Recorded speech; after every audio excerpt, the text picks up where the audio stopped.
Dalam dunia servis, kita harus tahu tentang skema, tahu tentang apa yang kita hadapi sekarang. Nah, seperti halnya yang satu ini, yaitu power amplifier TOA sejuta umat coy. Bisa dilihat di sini. Kita harus tahu rangkaiannya seperti input setrumnya berapa volt, terus cara pengetesan ataupun test point dari power amplifier ini. Kita lihat di sini mereknya merek TOA, made in Indonesia, modelnya ZA2120. Bagi tukang servis yang pemula ataupun baru saja menemui kasus yang seperti ini, mati total ataupun tidak bunyi ataupun suaranya tidak normal, tentunya merasa kebingungan atau merasa ragu apa yang harus kita cek, apa yang harus kita perbaiki. Nah, untuk mempermudah hal itu, kita akan di sini sharing bagi siapapun yang pernah menemukan atau sekarang lagi memperbaiki amplifier jenis ini. Nah, ini amplifier TOA ini sudah saya perbaiki, awalnya mati total alias matot. Nah, sebagai referensi silakan simak dari awal sampai akhir apa yang harus kita ukur, berapa volt yang harus keluar dari masing-masing kabel ataupun pin, atau di titik-titik tertentu yang harus ada berapa volt normalnya, seperti itu. Nah, supaya tidak terlalu panjang ini durasi, kita singkat saja ya, langsung kita bahas bersama. Tapi jangan lupa like, comment, and share-nya bersama Wisnu Audio Service. Di channel ini kita di sini akan memberikan beberapa pengalaman tentang servis. Nah, seperti yang satu ini yaitu amplifier TOA. Langsung kita menuju ke test point yang pertama. Pengukuran yang pertama kita lakukan di jack AC input. Jack AC input ini yang masuk ke trafo tanpa melalui switch ataupun saklar ya.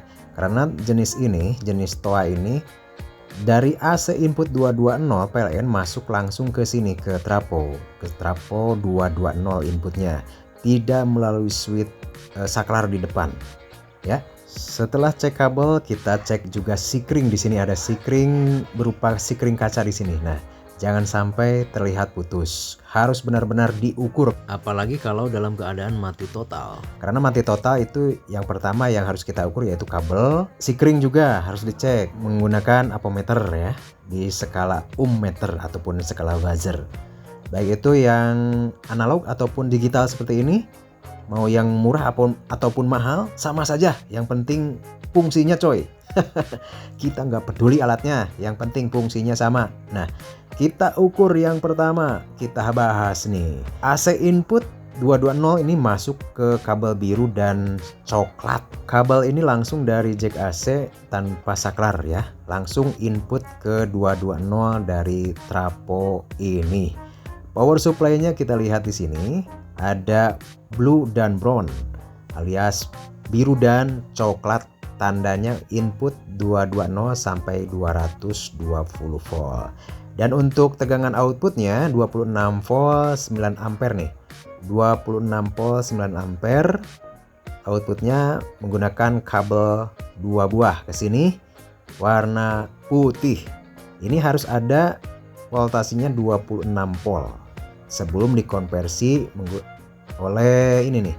Nah, dioda brid dan elko nanti keluarnya berapa volt. Kita harus ukur dulu dari 26 volt dikonversi menjadi DC, yaitu sekitar 31 sampai 34 volt ya. Oke, pastikan kabel ini nyambung. Setelah dipastikan inputnya masuk ataupun 220-nya masuk, kita cek langsung saja menggunakan avometer di skala volt DC di bagian sikring.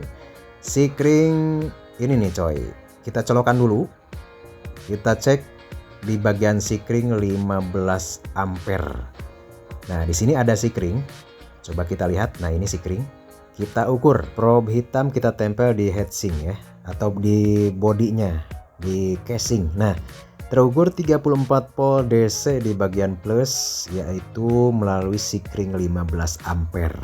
Kita catat ini, kalau kita menemukan hal yang sama, tipe yang sama, pasti setrumnya juga sama coy ya. Aduh, ini tenggorokan gatel. Oke, sudah dipastikan baik itu di skala berapapun Ini 34 volt. Oke, langsung saja kita beralih ke pengukuran selanjutnya, yaitu di bagian sikring yang kedua berupa sikring kaca yang ini. Ini sama-sama dari Elco Plus ya. Dari Elco Plus ataupun dari dioda plusnya, dioda BRIP. Masuk ke sini, kita ukur berapa volt. Yang jelas ini harus sama. Terukurnya 34 volt. Kalau tadi 34 volt, ini juga harus 34 volt. Nah, seperti ini. Ini dioda sikring, sikring ini masuk ke driver alias ke driver power. Kalau untuk 15 ampere masuknya dari Elco ini masuknya ke TR pinal langsung, tapi melalui kabel yang hitam. Kabel yang hitam ini ada kabel hitam. Nah, ini kabel hitam masuk ke bagian trapo OT alias output ini. Setelah masuk ke sini dan di-outputkan melalui kabel warna ungu ataupun violet, masuk ke final bagian kolektor. Nah, ini coba kita lihat, ini bagian kolektor di sini. Kolektor bagian kanan dan satu lagi yang warna abu-abu, kabel abu-abu ini sama masuk ke kolektor di bagian kiri. Nah, ini di bagian kiri kan bagi dua nih. Dua transistor pinal di sebelah kiri, dua transistor pinal di sebelah kanan. Ini sama dua-duanya, yaitu voltase plus di bagian kolektor melalui kabel ini, kabel ungu dan kabel yang warna abu-abu. Inputnya yaitu dari kabel hitam ya. Inputnya, ingat, inputnya dari kabel hitam melalui sikring 15 ampere. Oke, kita ukur saja kalau ingin lebih jelasnya coy. Jangan lupa like, comment, and share-nya ya sambil ngopi. Karena ini durasi cukup lumayan panjang. Pastikan kembali ini 34 volt ya. 34 volt ataupun 33 tergantung jenis. Ini apometernya kadang-kadang selisih sedikit ya. Apalagi ini apometer yang murah. Pasti ada selisih antara apometer yang satu dan yang lainnya. Kita ukur di bagian pin ini soket yang menuju ke kolektor dari kabel warna violet sama 34 volt. Di warna kabel yang warna abu-abu juga sama 34 volt melalui kabel hitam masuk ke trapo output seperti ini. Nah, oke, sudah jelas. Kita lanjut pengukuran berikutnya, yaitu bagian kolektor. Kolektor dari transistor final 34 volt karena ini input tegangan ya. Input tegangan 34 volt yang melalui kabel warna violet alias ungu. Kalau ungu itu biasanya identik dengan warna janda katanya. Oke. Kita lanjut ke bagian basis ini 0,55 atau 0,500. Ini ukuran untuk skala mili nih. Kalau skala mili 550 milian.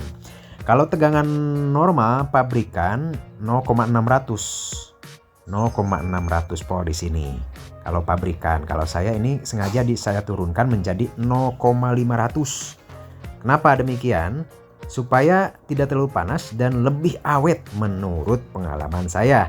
Tapi jangan sampai kurang dari 0,500, misal 0,400. Itu mengakibatkan suara amplifier ketika suaranya inputnya kecil menjadi serak.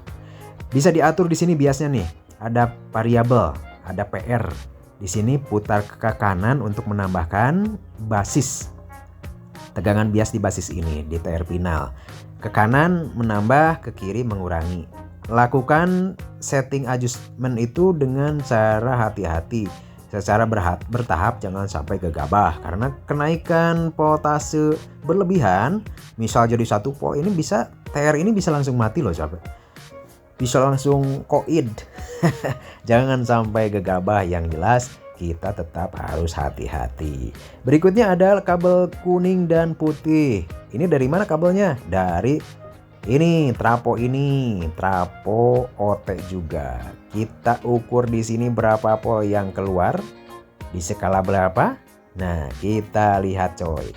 Coba di skala AC bisa tidak? Coba di skala AC bisa tidak? Kita lihat saja. Apakah keluar di skala AC? Kita lihat di sini ya. Kabel putih dan kuning di skala AC ternyata tidak keluar coy. Berarti ini tegangannya DC, bukan arus AC ya. Nah, kita lihat apakah ini tegangan input bukan output, alias menginputkan tegangan dari PCB menuju trafo. Kita lihat di skala DC. Yang satu probe-nya di body alias di casing. Ini skala DC-nya muncul berapa volt? Kita lihat coy. Nah, ini di probe putih. Kita lihat probe putih, probe kuning dulu pakai skala DC coy. Nah, ini terukur 12 volt,3, 12 volt,3. Catat di kabel kuning, dan di kabel putih terukur sama 12 volt,2,3 lah. Ini berarti sama-sama tegangannya alias sama-sama kayak di jumper gitu ya. Nah, ini untuk kabel yang putih dan hitam ini kecil, ini kabel input saja dari tune control di bagian panel depan ini. Di bagian, nah ini kabel ini bagian input. Hampir lupa.